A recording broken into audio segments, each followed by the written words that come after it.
Welcome, everyone, and welcome, Dr. Richa Khanna. What an amazing gift to have you with us today. Audience, you're in for a great treat. I am so excited to hear Dr. Richa Khanna present on the topic of realizing and embodying our inner spiritual warrior. So, welcome again, everyone. And before we get started, I want to share a little bit with you about Dr. Richa Khanna. Dr. Richa Khanna is a counseling psychologist, an independent practitioner, educator based in Mumbai, India. She holds a doctorate degree in counseling psychology from University of Missouri, Kansas City, Missouri, USA. And she is a social justice or has a social justice postdoctoral fellowship from the University of Delaware Center for Counseling and Student Development, Delaware, USA.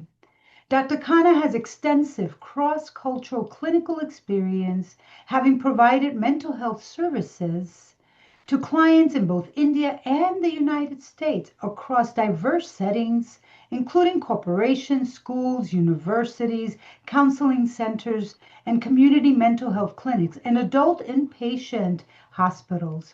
In her independent practice, Dr. Khanna continues to work with diverse clients across the world, individuals seeking therapy, practitioners seeking education, supervision, and training, and organizations seeking mental health related consultations. Welcome, Dr. Rika Khanna. I am so excited, and I'll turn the floor over to you.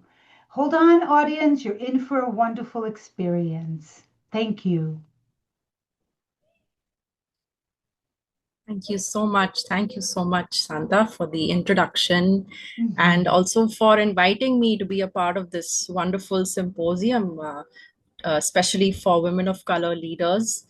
I'm very excited, everyone, and greetings to all who are joining us today, no matter what your time zone. Greetings and namaste to you from India. Um, and my topic, as Santa very kindly mentioned, is realizing and embodying our inner spiritual warrior. As you will see on the slide, my contact information is listed, but just in case you missed it, I am happy to revisit it towards the end. So don't worry, we'll be getting to that in terms of how you can contact me.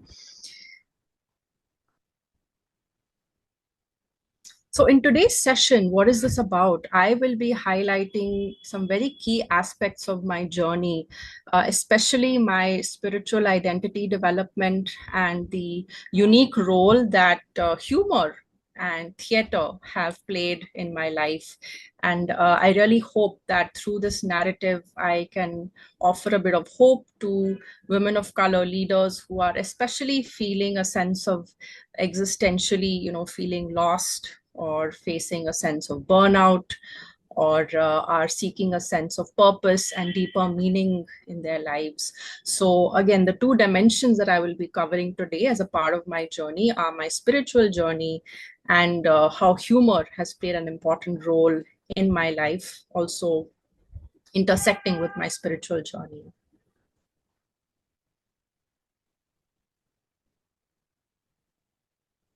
So, a little bit about me and my history and early experiences, early learnings.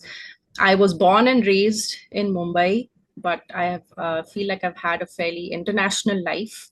I gained pretty early exposure to international studies through. I was, as a family, we moved a lot, and a part of that is we got to live in West Africa and Ivory Coast. Actually, that's where I started my education, and up until the fourth grade I was living there. And fourth grade is when we moved back to India. And even within India, we traveled quite a bit as a family. So I feel like my access to diversity has been pretty strong, and I'm fairly privileged to have been raised in that environment.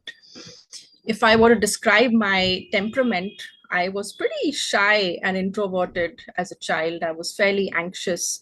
But one thing that people noticed about me is that I was also quite a giggler. I would laugh a lot. I would laugh at small things that people won't understand what I'm laughing about. Whatever was the case, overall, my inner sense, my inner self was somewhat turbulent. I would end up sometimes feeling a bit different, or I would find it hard to express myself fully or feel understood by people. But I'm also quite grateful that I was raised in an environment that valued education, international exposure, multicultural exposure, a sense of independent thinking, and also, most importantly, a sense of spiritual inquiry.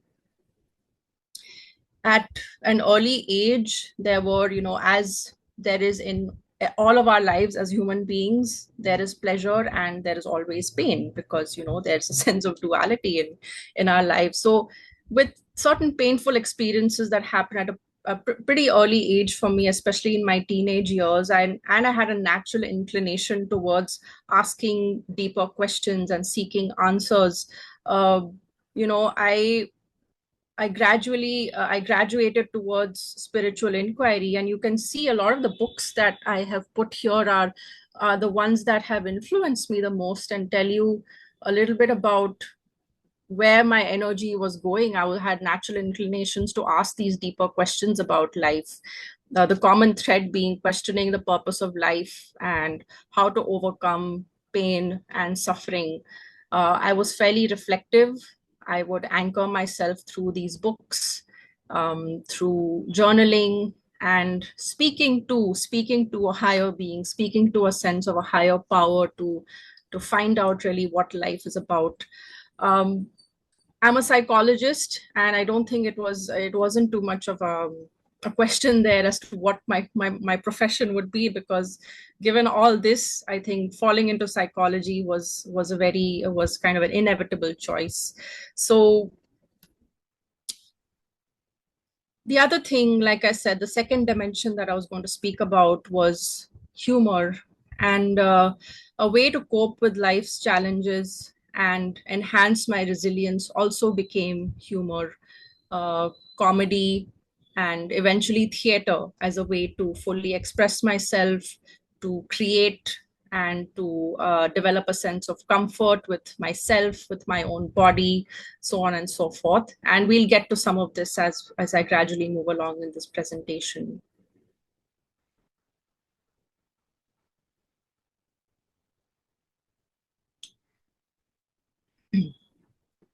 Now, as I mentioned, there was always a sense of inquiry within me, and the presence of a guru, which is a fairly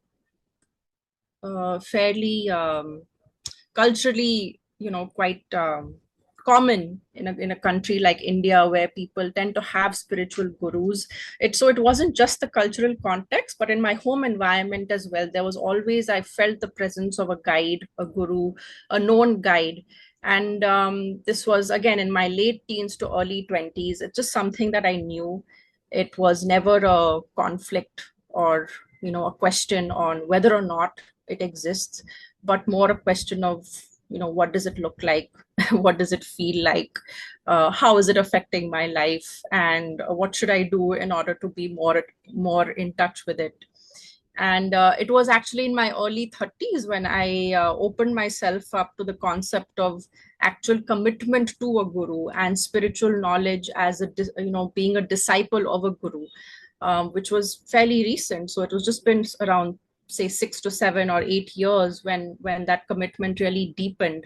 But like I'm saying, the earlier the seeds were planted fairly early in my life.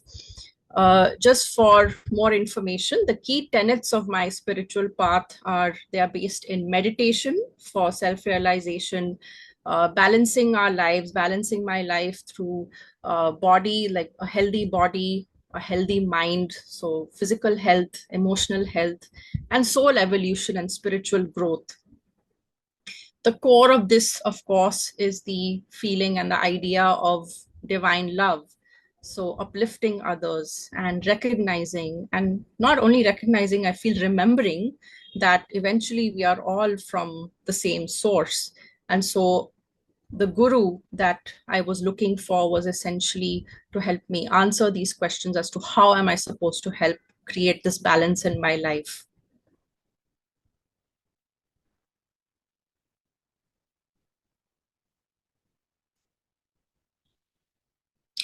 I'd like to share a little bit about my main learnings, lessons, and realizations that I've had so far on my spiritual journey. And of course, this is a lifelong journey. So if you hear me 10 years down the line, you may hear me say something very different. But at this stage and age and phase of my life, I think the main realization or the recognition has been separating out the material and the physical from the spiritual plane, and the material and physical are essentially what I'm listing out as, societal influence. There are many who will make you question yourself. People may have biases. They may assume that your manifest identity, that is what you are showing as your physical self in terms of the multiple identities that you hold, is the only one that is true. But we need to understand that these are the societal influences at play. That is where we may be socialized and conditioned to adorn certain roles based on our ethnicity, cultural identities, sexual and gender identities. We need to understand that we all possess, no matter what our physical identity, that we possess both masculine as well as feminine energies within us. And what this means is, again, no matter what our gender, we all have a part of us that operates from reason, that is being logic, uh, willpower, discrimination, action. The times we provide structure to our lives, when we are focusing, our ability to judge, when we're acting with strength, those are all a part of our reasoning energy, our masculine energy. When we come to feminine energy, it is when you are operating through intuition, through devotion, love, sympathy, mercy, joy. And all these are, I'm sure, are familiar to all of us. We possess both of these aspects within us. In terms of the feminine energy, when we're operating from feeling, there it's nurturing, it's fluid, it's creative. It provides the feeling that gives life to cold reason, right? And both are needed to be in this life, to operate in a balanced way. Um, the point is, though, if only we are able to look beyond our pain and question the purpose of our pain, if we are in pain, if we are in emotional pain or suffering, if we're able to question the purpose of our pain and our purpose, that is, what are we here to do? That is actually the first step. That is asking why we're here. What is our role? How are some of the influences, such as social influences from the physical plane, actually limiting us and having us maybe disconnect from some of the, these dual energies that exist within us?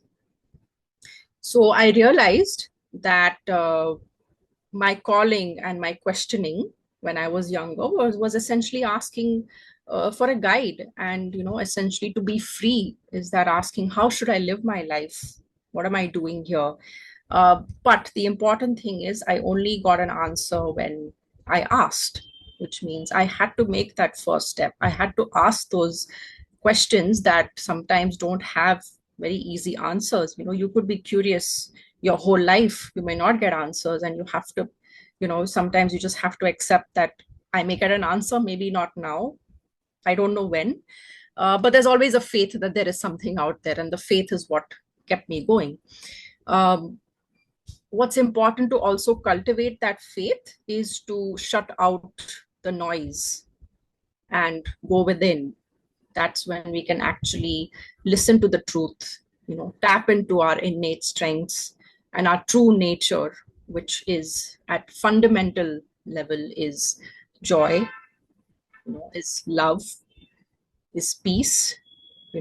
And these things, obviously, they sound like very great words, but the hope is that, once you recognize that this is our essential nature, and that's very easily accessible. The only thing we need to do is be receptive to the guidance that will help us get there. That's the important point.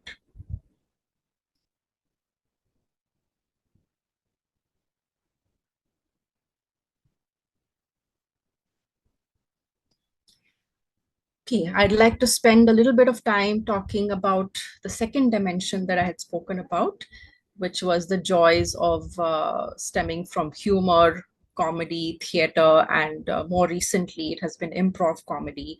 So, as I was talking about my teenage years, as I mentioned, there was a need to build a sense of inner confidence.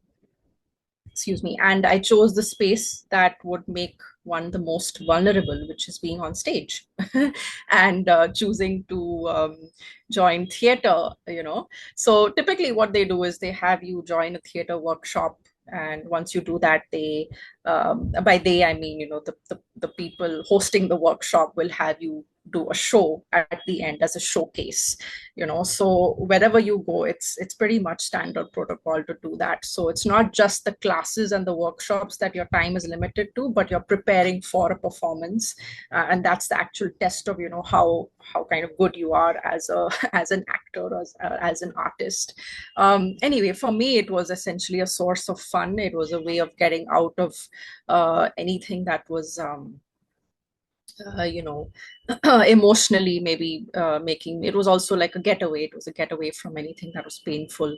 So I want to say it was pretty much life changing, especially at that time in my life.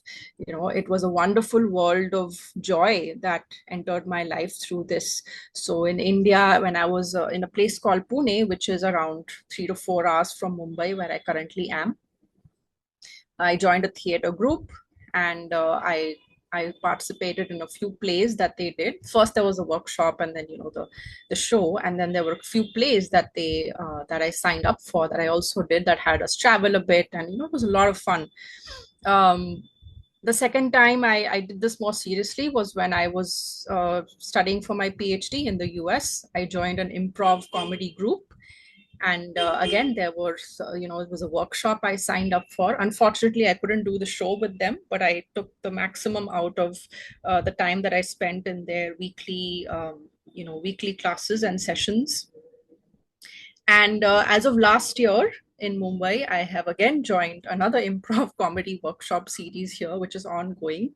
And, the kind of comfort that I have gained in myself in terms of owning my voice, that feeling of expansion that comes with just the sense of interconnectedness with other people. I want to say it's really a true way to surrender. I mean, you're on stage, you have fellow actors. There's no script, not even actors, they're improvisers. We don't call them actors. There's a true feeling of connection with them. There is a sense of listening to each other. There is a way to have teamwork and collaboration that is unspoken, in the way that because there's no script, so you really don't know what to expect. I mean, what else can I say in terms of trust?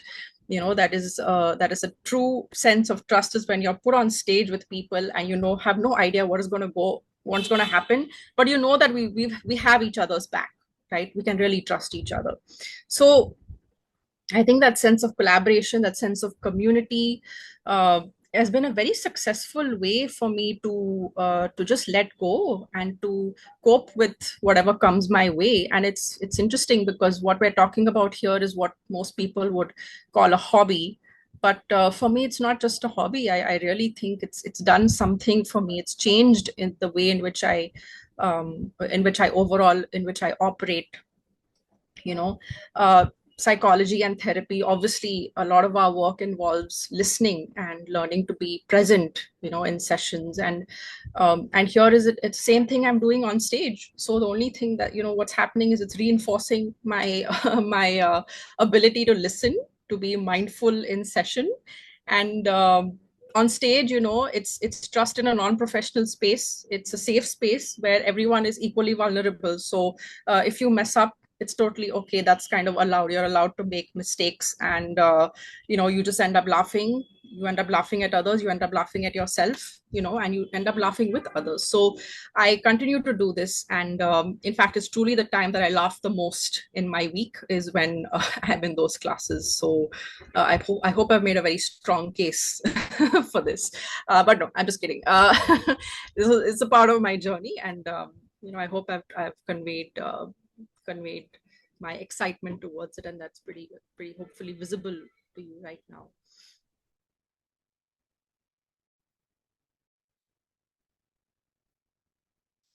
Okay, so comparing how I started my session today with saying that I was a shy child who used to giggle and feel nervous, I feel like I have come a long way from there. For the last 6 to 7 years, having a meditation routine as much as possible has really helped me attain a sense of calm and inner peace that I feel I've never really felt before. I know that I am protected and taken care of no matter what happens, despite my mistakes, my failures. I know that none of that is ever permanent. My ability to navigate relationships, social relationships, personal relationships, professional partnerships, finances, and some of the stress that comes with that, love, all those don't seem as insurmountable as sometimes they used to in the past. And as I reflect on this, I feel the only thing that has truly changed fundamentally is my approach to life that has been informed by my spiritual lens. I've found a spiritual community. We share a common guru, and that helps keep me grounded on this path of evolution. It helps retain a sense of accountability in terms of loyalty and devotion to my guru. And as I mentioned, theater is a mode of self-care. It allows me to express my voice in the most free way. Even as a therapist, like I said, I find myself being more present and attuned, confident, and fearless of running my own practice independently. Where again, I used to be in a um, in a in a career that I was in a stable position, I was in a job, but I left that role and I set up my own practice, and now I'm independent. And how would I have taken that risk? How would someone so anxious like me have taken that risk? Clearly something has shifted. And I'm always reminded through my path that what's most important is my experience versus just intellectualizing things, being in my head. And that allows for acceptance of true emotions.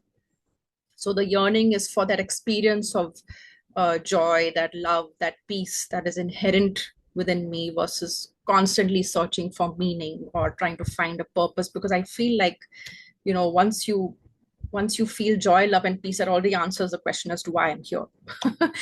So there's no more meaning searching anymore. The voice still exists, but it's not as strong, it's not as loud. I think the peace has settled in a little bit, and my faith is that that will continue for as long as I live.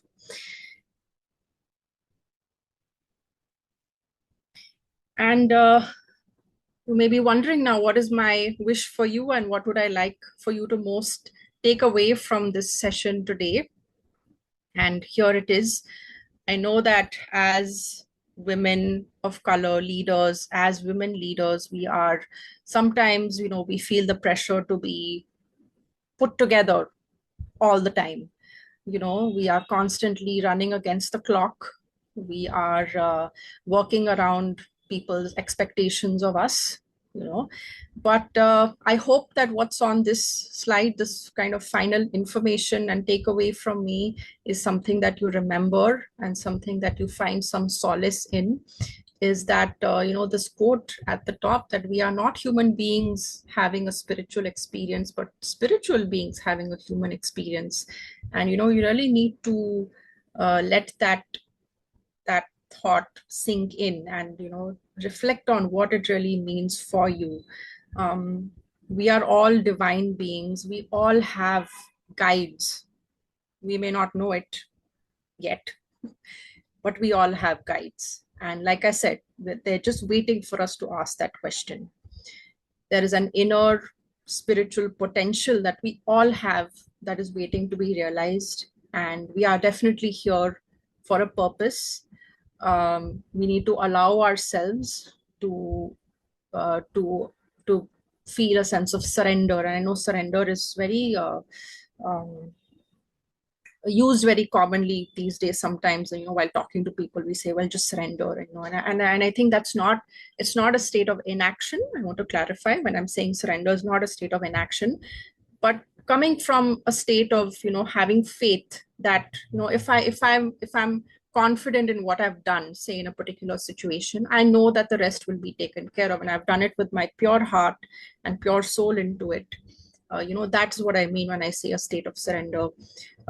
Receptivity to intuition, which I said will only happen once we silence the mind, is the answers are always within us. They will always come to us in the moment that we need it. We are never alone. If a community is what you're seeking, I feel like finding an interest of yours that is most aligned with what you very easily do is where that community will be built. It's like, we're constantly creating and co-creating our realities in life. And it's just that whatever you need at a particular time will come to you because you truly desire it. And so if you want a community, you go build it, and you will be able to build it, um, and yes, as leaders, that even the term leader is sometimes so weighted with responsibility, but also allowing that human in you to shine. There is a strength in vulnerability. There is, obviously you have done something so well that you are a leader in it, so be able to trust yourself in that. And knowing that as a leader, you're not meant to be perfect. You're just meant to be human so that you connect with other people, and that's what we're here to do. So I just like to allow this slide to sit for a few seconds as we just take this all in.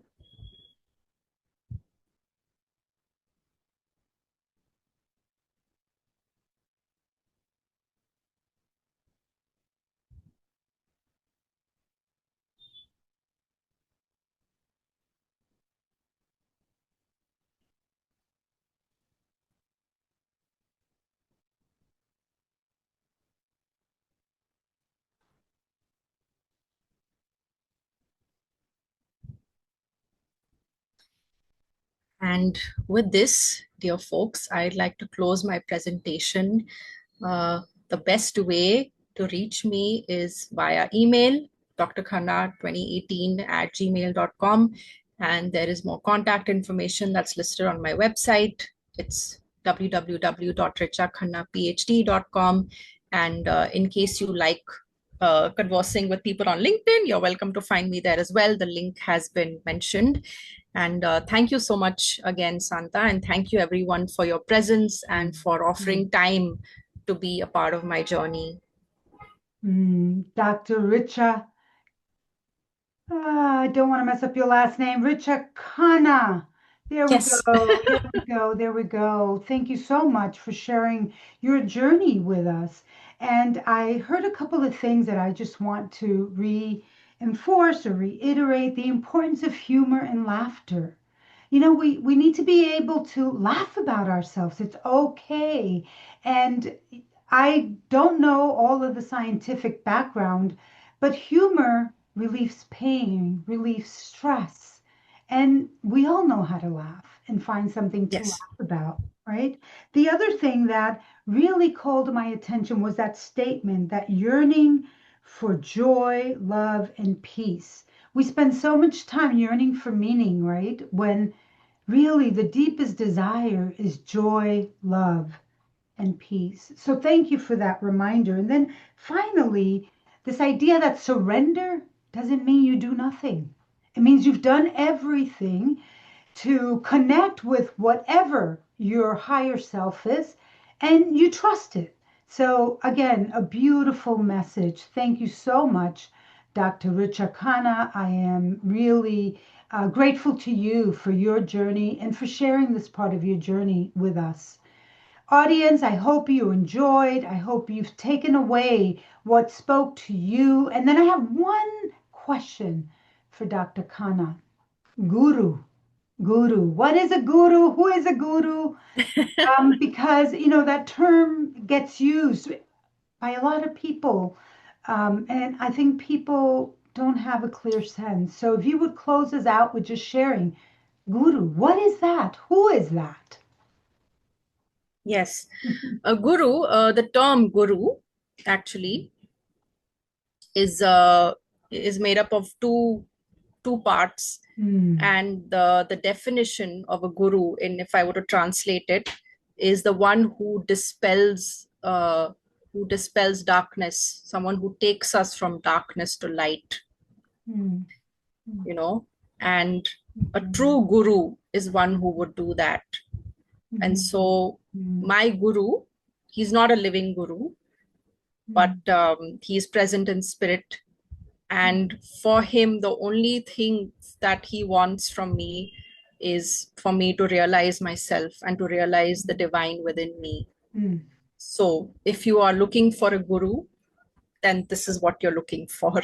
You're not Hmm. looking for someone who is looking for appreciation or the physical the physical, what the ego wants, essentially the ego. You don't want someone who's operating from the ego. You're looking for someone who truly knows what the divine is in order to Hmm. give it to you, which is a huge blessing. It's a grace that, like I said, if you ask the question, it is right there. You will find a guru. Beautiful, beautifully said, Dr. Richa Khanna. I am so excited. Once again, audience, hope you enjoyed. And at the end of the symposium, you will get every speaker's contact. So if you didn't get Dr. Khanna's information, it is coming to you. Thank you for being a part of the Women of Color Symposium for Leaders. Excited and just hang on for our next speaker. Thank you.